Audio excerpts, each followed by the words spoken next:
Good morning আমার প্রিয় বন্ধুরা, আশা করি তোমরা প্রত্যেকে যে যেখানে আছো খুবই ভালো আছো এবং সুস্থ আছো। আমিও কিন্তু বেশ আছি। আজ হচ্ছে শুক্রবার, এখন সময় হয়ে গেছে সকাল 7টা। আমার সাথে সাথে মাম্মামও আজ ঘুম থেকে উঠে পড়েছে। আসলে আগের দিন মাম্মাম বিকেল 5টার সময় ঘুমিয়েছিল আর পরের দিন সকাল 7টার সময় গিয়ে উঠেছে। মাম্মাম সকালবেলা ব্রাশটা করে নিল। এখন আমি আর মাম্মাম চলে যাব নিচে। এখানে এই যে দিদি রান্নাঘরটা মুছে ঝাড় দিয়ে রেখে গেছে, সাথে বাসনপত্রগুলো মেজে রেখে গেছে। এখন আমি বাসনপত্রগুলো গুছিয়ে নেব। তার আগে মাম্মামের জন্য দুধটা গরম করে নেব। যেহেতু মাম্মাম আগের দিন রাতে খায়নি, অবশ্য মাম্মামকে খাওয়াতে পারতাম, আমি ইচ্ছা করেই খাওয়াইনি, কেননা মাম্মামের একটু গ্যাসের প্রবলেম রয়েছে। ঘুমের ঘরে খেলে যদি কোনো অসুবিধা হয় তার জন্য আমি আর খাওয়াইনি, যেহেতু মাম্মাম এখনও ব্রেস্ট মিল্ক করে তার কারণে। আর এদিকে প্রথমেই আমি মাম্মামের জন্য দুধটা গরম করে নেব, তারপর হচ্ছে আমি সকালের রান্নাবান্না করব।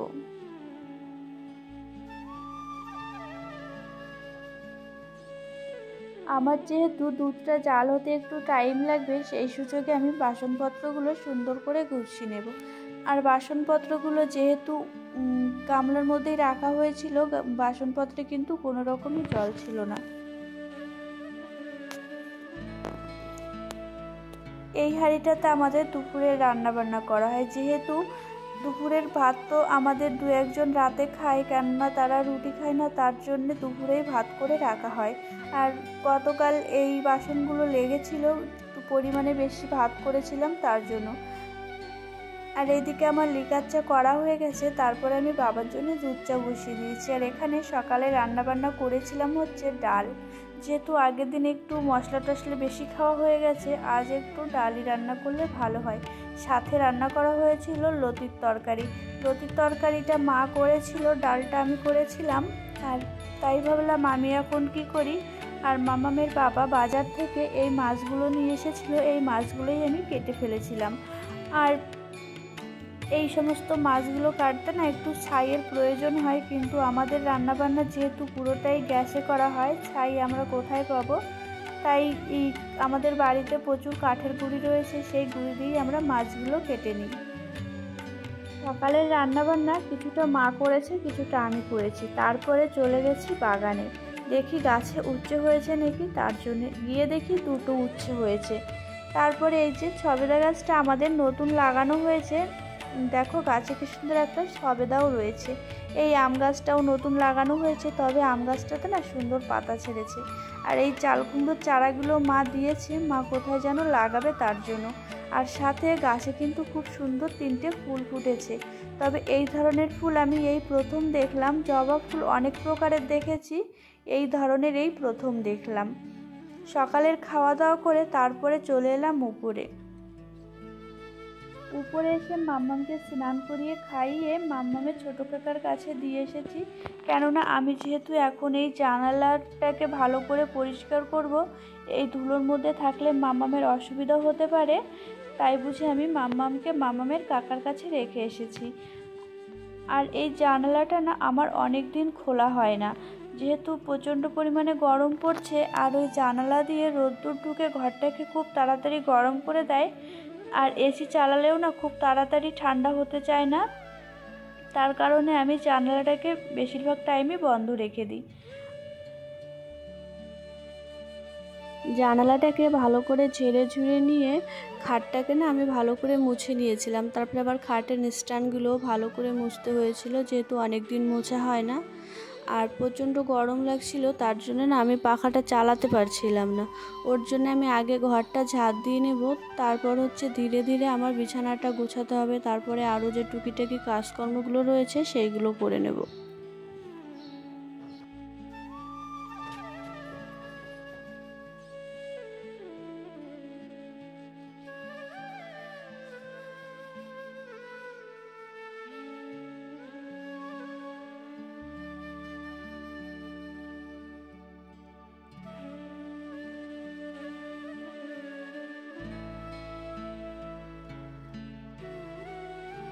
বেড কভারটা আমি সুন্দর করে চারিধারে গুজে নিয়েছি। আর এই সাইডটাতে একটু বাড়িয়ে রেখেছি, এই সাইডটা একটু বেশি গুজে দেব। যেহেতু মাম্মাম খাটের উপর লাফালাফি দৌড়াদৌড়ি সবই করে, তার কারণে এই সাইডটা একটু বেশি গুজে দিলে হয় কি বিছানার চাদরটা বেশি একটা গুটিয়ে যায় না।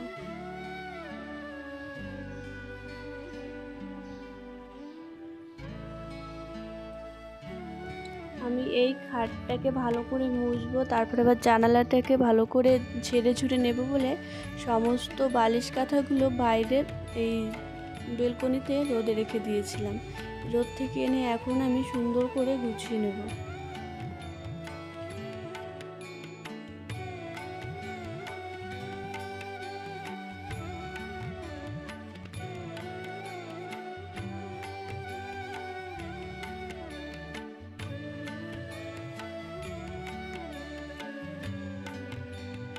আমার এই খাটটাকে ভালো করে ঝেড়ে মুছে পরিষ্কার করতে বেজে গেছিলো প্রায় 12টা। এখানে যে মামামকে আমি ঘুমও পাড়িয়ে দিয়েছি, আর মামামকে ঘুম পাড়িয়ে তারপরে আমি আমার এই যে ঘরের আর যে জিনিসপত্রগুলো রয়েছে সেইগুলো মুছে নেব।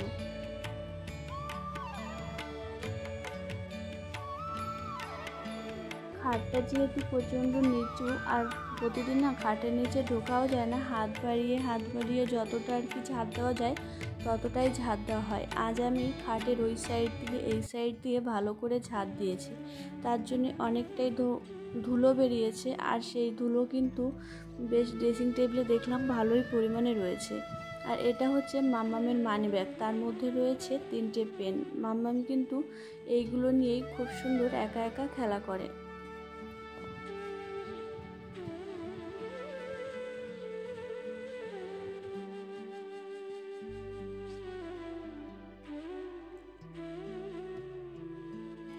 আমার যে সকল বন্ধুরা আমাকে এত সুন্দর সুন্দর মিষ্টি মিষ্টি কমেন্ট করছো তাদেরকে অনেক অনেক ভালোবাসা।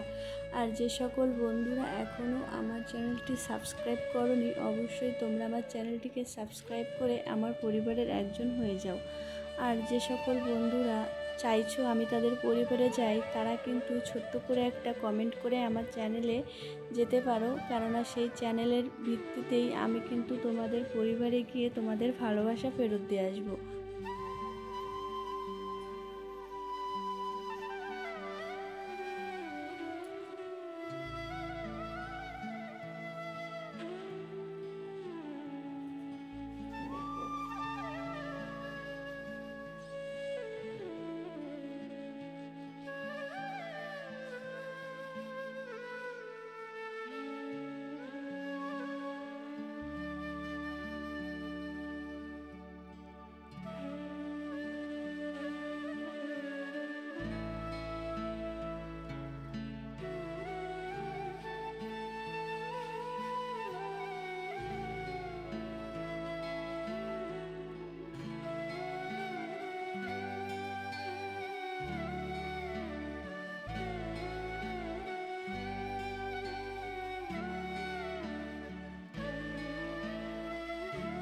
ঘরের জামা কাপড়গুলো যদি এলোমেলো থাকে না, আমার কিন্তু একদমই ভালো লাগে না। তাই আমি যখনই সময় পাই জামা কাপড়গুলোকে গুছিয়ে নিই। এ নিয়েও কিন্তু মামামের পাপার সঙ্গে আমার মাঝে মাঝে ঝামেলা হয়ে যায়। আর এখানে এই যে মামামের পাপার মোজাগুলো আমি এক সাইড করেই রাখছি, কেননা এমন সময় হয় আমি থাকি না ঘরে বা আমি ঘুমিয়ে থাকি, তখন মামামের পাপা বেরিয়ে যায়, তাড়াতাড়ি যাতে খুঁজে পায় তার জন্য আমি একটা হ্যাঙ্গারে করে ঝুলিয়ে রাখছি।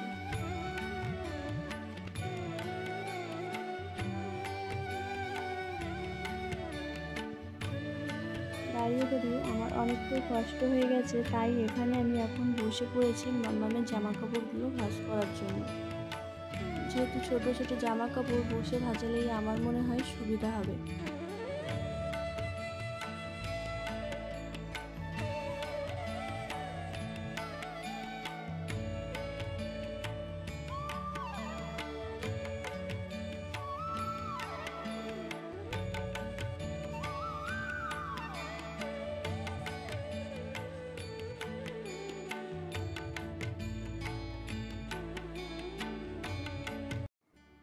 আজকের মতে আমার যে বেডরুমের যে কাজকর্ম সেটা কিন্তু এই আলমারি মুছলেই শেষ হয়ে যায়।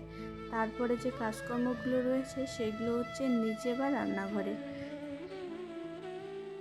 যাই হোক, আমি আমার ভিডিওটা আর বেশি বড় করছি না, এমনিতেই অনেকটা বড় হয়ে গেছে। এখানে মামামের বাবা না বারাসাতে গেছিলো, বারাসাত থেকে আসার পথে এই যে পেয়ারা নিয়ে এসেছিলো। আর আমাদের সমস্ত কাজবাজ কিন্তু বারাসাতেই হয়ে থাকে। এখানে মামামের জন্য রয়েছে 2 প্যাকেট লেজ আর একটা কি বেশ এনেছিল। যাই হোক, আমার ভিডিওটা এখানেই শেষ করছি। তোমরা সবাই ভালো থেকো, সাবধানে থেকো, সুস্থ থেকো এবং আমাদের এইভাবেই ভালোবাসা দিতে থেকো।